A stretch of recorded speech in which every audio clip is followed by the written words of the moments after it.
The last thing I want to tell you is raise your hand if you're in kinder or in first or you have a high ELL population. Okay, this is going to be your best friend, and this is the Better Alphabet. And I don't mean just those pictures. I mean this thing called the Better Alphabet. I am not going to say too much about it. The last 2 Secret Sundays were about it, so you'll have everything you need to know in those and also in these clickable links, and you can tab it all. But the reason you're going to want to know it is it will knock out your individual letters and sounds in 2 weeks to 2 months, and you're done. And that acquisition time is identical for pre-K and in kinder. So there's no difference at all between a 4-year-old and a 5-year-old in terms of grabbing those individual letters and sounds in 2 weeks to 2 months because we're avoiding this higher level processing area and tapping into muscle memory to do it.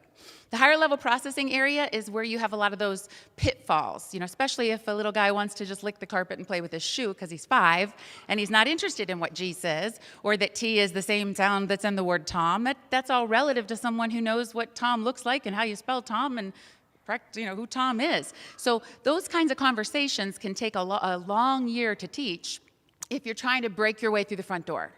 The key is always going around the back. That's going to be the theme of everything we're going to do in this hour. But the Better Alphabet is the first step to really cheating and getting around something that is otherwise just a big time sucker for the course of your year. So definitely check out this Better Alphabet if you do work with kids and that takes up so much of your time, because that paired with what we're going to be talking about as we move forward, it's those things together, those 2 things together that are really going to power up what happens in your classroom. Now this is the Better Alphabet song, and again, it is a motor, memory, muscle-based approach to learners not learning or remembering the individual letters and sounds, but actually being given the individual letters and sounds. Follow with my finger and make sure that you use those special hands to show those sounds. That's right, and your superhero arms whenever we make those sounds. That's right, that's right. Here we go, ready? A says but it can also say A. B says and C says but it can also say. Raise your hand if you can tell me why we sang before S for C. Mr. Walker? Because C says more than S. Very good thinking. C says much more than it says S, and so we sang that sound first. Very good thinking. D says make sure your eyes are glued to my pointer. E says but it can also say E, and F says and G says but it can also say Make sure you're using those lips, tongue, and teeth and really working those muscles so they remember these sounds. H says and I says but it can also say I, and J says and K says and L says and M says and N says and O says but it can also say oh. Good. Keep your eyes glued to my finger. Don't look at my mouth. Look at my finger. P says and Q says quack. Stop phrase question. Why did I sing QU even though there is only a Q there? Isabel. Because Q and U, they never read each other. Q and you never leave each other, but I like to say Q never goes anywhere without his best buddy U, and together they make one sound, which is qua. U is not afraid. U can go off by himself, but Q will never go anywhere without his best buddy U, and together they make one sound, qua. And actually, we should pencil in a little U after that Q, just so that they're together. R says r, r, r, r, r, r, r, and S says s, and T says t, and U says but it can also say U, and V says and W says whoa, whoa, whoa, whoa, whoa, whoa, whoa, and X says and Y says yeah, but it can also say E or I or E or I or E. Raise your hand if you can tell me why Y has 3 sounds. Have that right back there. Because he's sneaky and he sneaked into the closets and stole their cake. He's sneaky, that's right, he's sneaky. Why? He stuck into whose closets to steal their cakes? E and I. Good thinking. He snuck into E and I's closet and he took one of each of their superhero suits. And now whenever he sits at the end of a word where he thinks no one is watching him, that's right, or even in the middle, he will always be wearing either his E suit or his I suit, as long as he's not at the front. If he's at the front, he's not going to do anything but what he's supposed to. He's going to say, yeah. Like yellow? Like yellow, that's right. Because he thinks everybody can see him when he's at the front.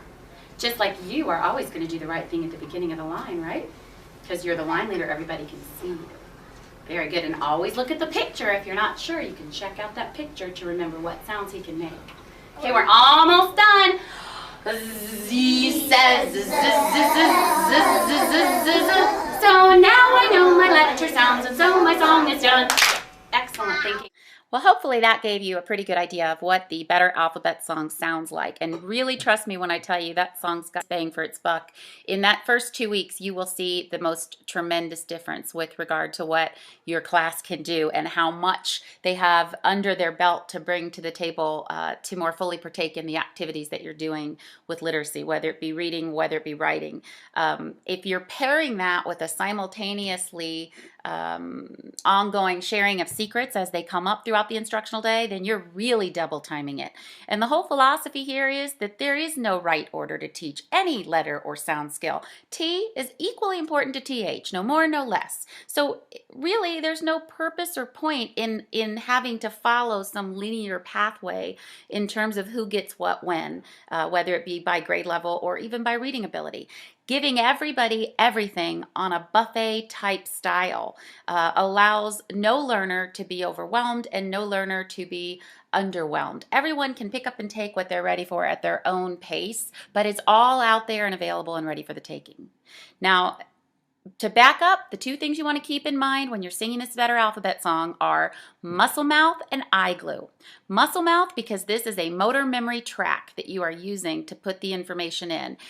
It is not going in the same way that the secrets do into the social emotive centers. They're not connecting it to feelings or social experiences. It is also not going in the cognitive processing center as it would if you were trying to teach symbols and sound relationships. It is going straight into body intelligence, muscle motor memory, the same place you store how to hit a ball, how to swing a tennis racket.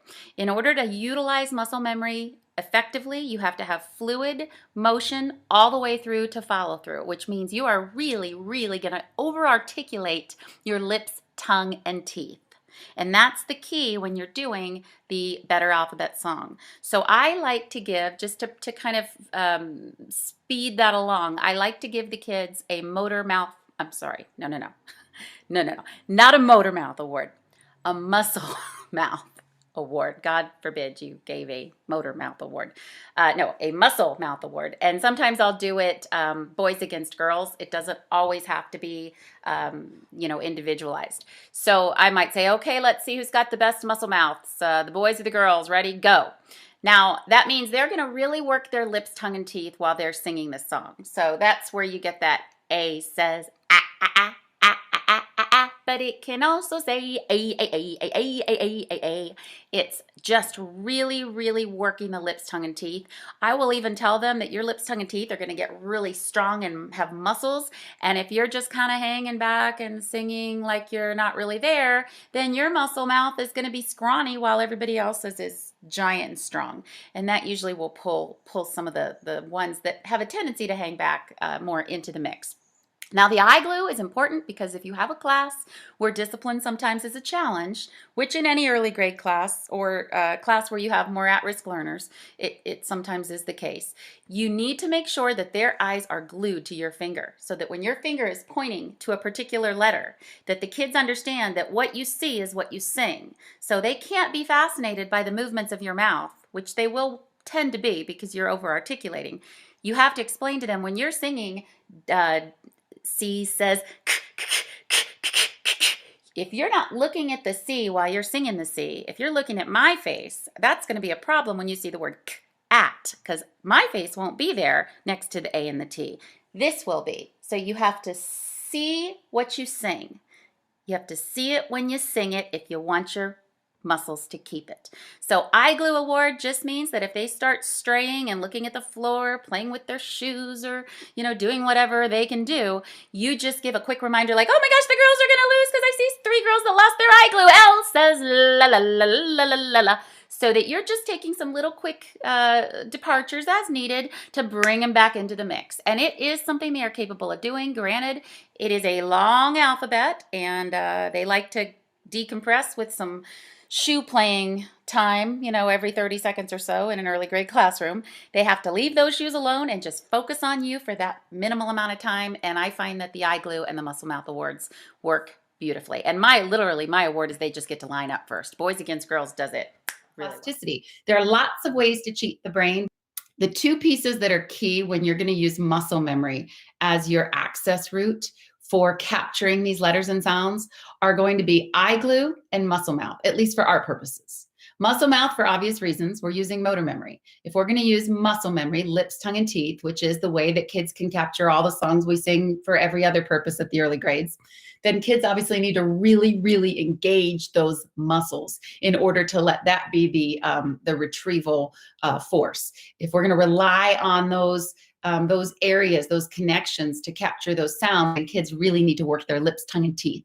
And the best way to get them to do that is to demonstrate what that over-exaggeration looks like. B says b, b, b, b, b, b, b, and C says but it can also say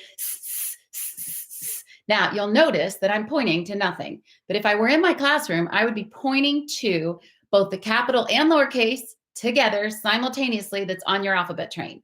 Now, that's really important, especially I know pre-K sometimes just has capital letters. That doesn't help. You want capital and lowercase side by side, as most alphabet trains have. And you're just pointing to it as a whole, as an entity. So you're not pointing to one and then the other. You're just referencing the 2 together because kids know that's a B, both. That's a B.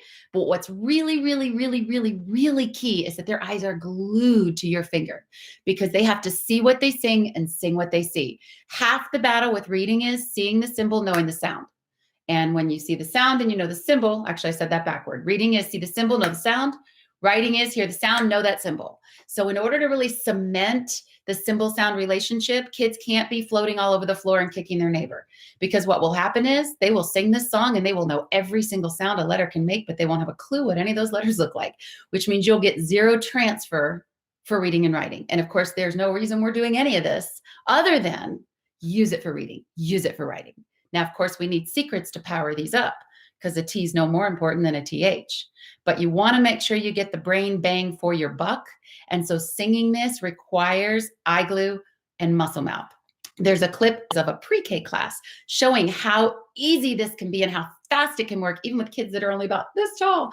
And they're as insane as any pre-K class you would expect to see, which is what I love about them, because when the song starts, they shift gears. They look like college students because they have been trained that this is eye glue time, this is muscle mouth time. And they just look like they look like little West Point cadets following their teacher's finger.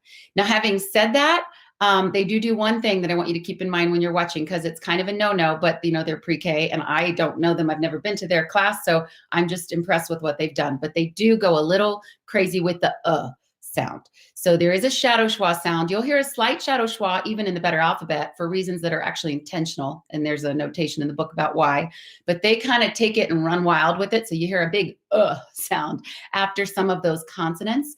It's not going to cause an issue with what they're going to be doing with it. And there's been a lot of research that's backtracked our cutting it off, but like we were taught in college, never to have any come out. A shadow schwa is actually useful, and for reasons that maybe that'll be added to the next one when I do it. But just don't mimic or use that as a model for the way that you want to sing those letter sounds. But it is a fascinating watch to see the eye glue and the muscle mouth in action, both of which you could give awards for. I like to do boys against girls and see who wins eye glue, who wins muscle mouth. Some days girls take away both, which maybe they get to go to lunch first and pick recess equipment first. Or maybe boys won one and the girls won the other. It's a good way to keep that competition going and really make sure that the focus remains on eye glue, muscle mouth when you're singing this song. This is the Better Alphabet song. I'm going to let you see a pre-K class do it. They do one thing that's not good. The one thing they do that's not ideal, they put a big after some of the consonants. Now, there has been some research that's gone back on that called a shadow schwa that says actually a slight shadow schwa is not an issue like it had been taught to us as being a major no-no back 20 years ago. Now we see that it can actually cause issues with blending on the reverse side if you cut it off too quickly. So the ideal would be the natural follow through of sound that's just called a shadow schwa. So not an but like Bob, there's just this little bit of a lingering shadow sound. This group goes a little crazy with the so you'll hear a lot of like So you don't want to do that, but I do want you to see the automaticity and the ease with which they don't just know the sound, they've got every possible thing a letter can do by itself. They've got the nooks and crannies of every possible sound a letter can make when it's alone, including the 3 sounds for Y and hard and soft C and G. And in the order of most likely sounded, meaning for C, they go k and then s. And that's because that's the way it's put in with the lips, tongue, and teeth using this thing called the Better Alphabet song. Well.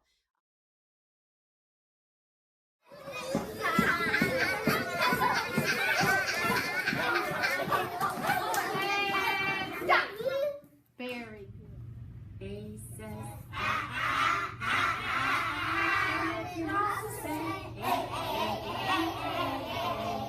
B says ba ba ba ba ba ba ba. C says ha ha ha ha ha ha ha. Also says D says da da da da da da da. E says